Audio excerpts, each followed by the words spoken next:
Good morning students. आज हम पढ़ेंगे व्याकरण। व्याकरण वैभव के पाठ 3 शब्द विचार को आज हम करेंगे। शब्द विचार में शब्दों के बारे में जानेंगे, शब्दों के भेद, शब्दों के प्रकार, कितने प्रकार के होते हैं। ठीक है। सबसे पहले जब हम किसी के सामने अपने भावों या विचारों को बताते हैं तो हम कौन सा माध्यम चुनते हैं? भाषा का। भाषा के द्वारा ही हम अपने विचारों और भावों को दूसरों को बताते हैं ना। और ये भाषा जो है वो कैसे बनती है?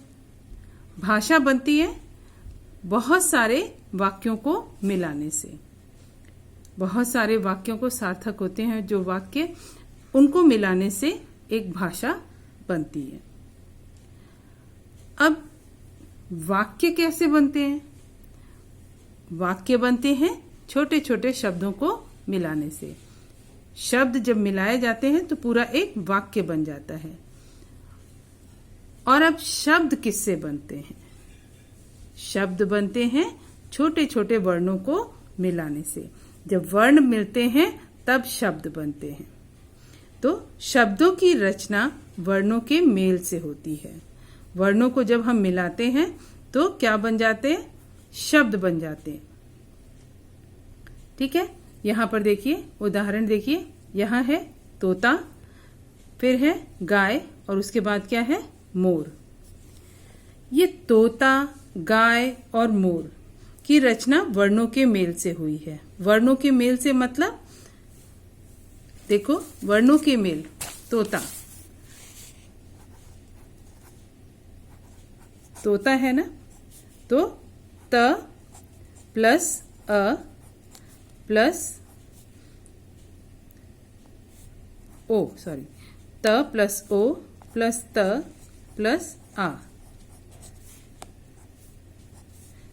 व्यंजन और स्वर जब मिल गए हैं, इन सारे वर्णों को जब जोड़ा गया है तब एक शब्द बना है।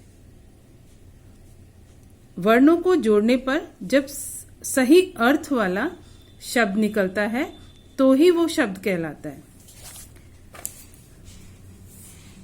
तोता, गाय और मोर की रचना वर्णों के मेल से हुई है। इनका कोई न कोई अर्थ है, इसलिए ये शब्द हैं। इन सब का अर्थ है। अगर आप तोता बोलते हो, तोता, अगर आपके सामने तोता है भी नहीं लेकिन आपने तोता कह दिया है तो आपको मालूम है तोता कैसा होता है, तो आपके दिमाग में इसकी छवि आ जाएगी, है ना। इसी तरह गाय, गाय सामने नहीं है लेकिन गाय बोलने पर आपको पता है गाय कैसी होती है। ये सभी सही अर्थ देने वाले शब्द हैं। अब इन्हीं को थोड़ा सा उल्टा पुल्टा कर दें।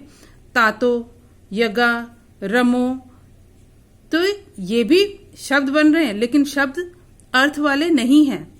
तो जब अर्थ वाले नहीं है तो ये शब्द भी नहीं कहलाते। जो उल्टे पुल्टे होते हैं, जिनका अर्थ कुछ भी नहीं निकलता, ऐसे समूहों को, वर्ण समूहों को हम शब्द नहीं कहते हैं।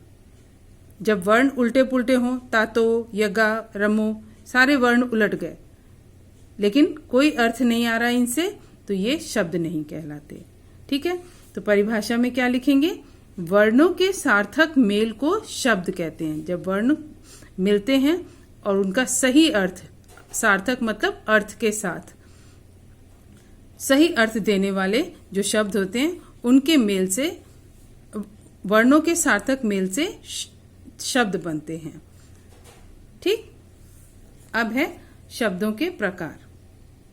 शब्दों के प्रकार क्या है? हिंदी भाषा में शब्दों को 3 आधारों पर बांटा गया है। उत्पत्ति के आधार पर, बनावट के आधार पर और प्रयोग के आधार पर। उत्पत्ति, कहाँ से शब्द आए हैं, कहाँ से इसका जन्म हुआ। बनावट यानी रचना के आधार पर, और प्रयोग जब हम करते हैं उन शब्दों का, उसके आधार पर शब्दों को बांटा गया है। तो पहला है उत्पत्ति के आधार पर। उत्पत्ति, शब्द आए कहाँ से हैं? उत्पत्ति के आधार पर शब्द 4 प्रकार के होते हैं।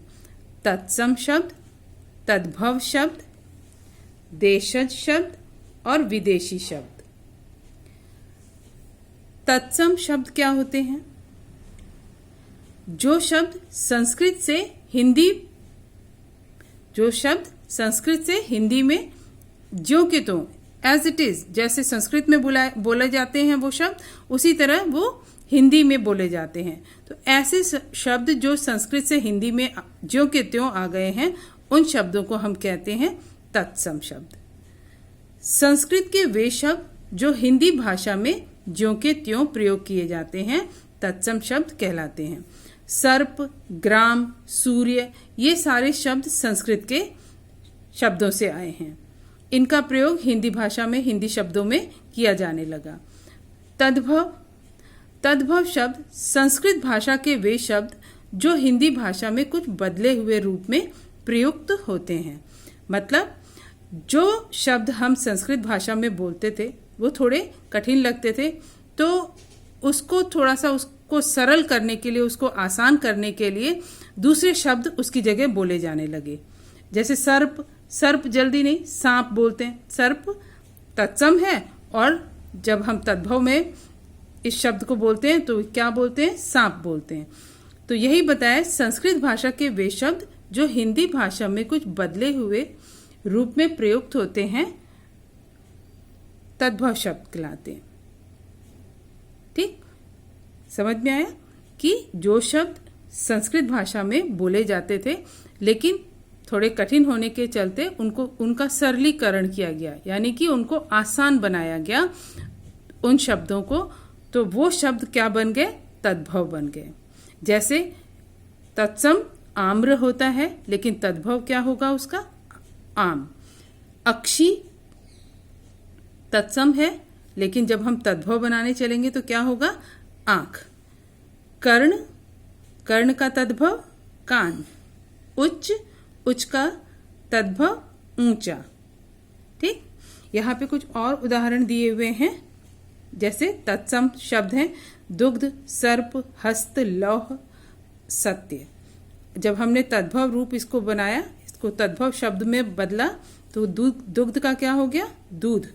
सर्प का सांप, हस्त का हाथ, लौह का लोहा, सत्य का सच। अब इसमें तत्सम रूप यहाँ पर रात्रि, आम्र, मस्तक, मक्षिका, नृत्य। जब हमने तद्भव शब्द बनाया रात्रि से तो क्या बन गया? रात। आम्र का तद्भव शब्द आम, मस्तक का तद्भव शब्द माथा, मक्षिका का तद्भव शब्द मक्खी, नृत्य का तद्भव शब्द नाच। ठीक, अगला देखिए, देशज शब्द, ऐसे शब्द जो क्षेत्र विशेष की विभिन्न बोलियों से हिंदी में आ गए हैं। हमारी जो हिंदी भाषा है उसमें बहुत सारी भाषाएं मिली हुई हैं, कुछ उपभाषाएं, कुछ बोलियों का सबका संगम है हिंदी भाषा में। तो हिंदी में जो शब्द बोलियों या लोक भाषाओं से आए हैं उन्हें हम क्या कहते हैं? देशज शब्द कहते हैं। ऐसे शब्द जो क्षेत्र विशेष, किसी क्षेत्र से हमारे हिंदी भाषा में आ गए हैं, हिंदी भाषा में उनका प्रयोग होने लगा है, उसको हम यूज करने लगे हैं। जो क्षेत्र में बोले जाते हैं अब उसे हिंदी भाषा में हम उसे प्रयोग में लाने लगे हैं। तो ऐसी भाषा, ऐसे शब्द जो हैं वो देशज शब्द हैं। ऐसे शब्द जो क्षेत्र विशेष की विभिन्न बोलियों से हिंदी में आए हैं देशज शब्द कहलाते हैं। जैसे चिड़िया, डिबिया, रोटी, आय, पत्थर, गाड़ी, ये सभी शब्द क्या हैं? देशज हैं। विदेशी, अब विदेशी शब्द क्या होते हैं? ऐसे शब्द होते हैं जैसे जब अंग्रेज हमारे देश में आए तो जो कुछ शब्द उनके थे जो हिंदी भाषा में प्रयुक्त होने लगे, तो वो उसका हम यूज हमेशा करने लगे। जैसे स्कूल, विद्यालय की जगह स्कूल बोलने लगे, तो ये हिंदी भाषा में भी स्कूल ही बोला जाता है। इस तरह से विदेशी भाषाओं को हमने हिंदी शब्दों में मिला लिया। लालटेन है ना, बंदूक, स्टेशन, मोटर, चपरासी, मकान, ये सब विदेशी शब्द हैं। ठीक है,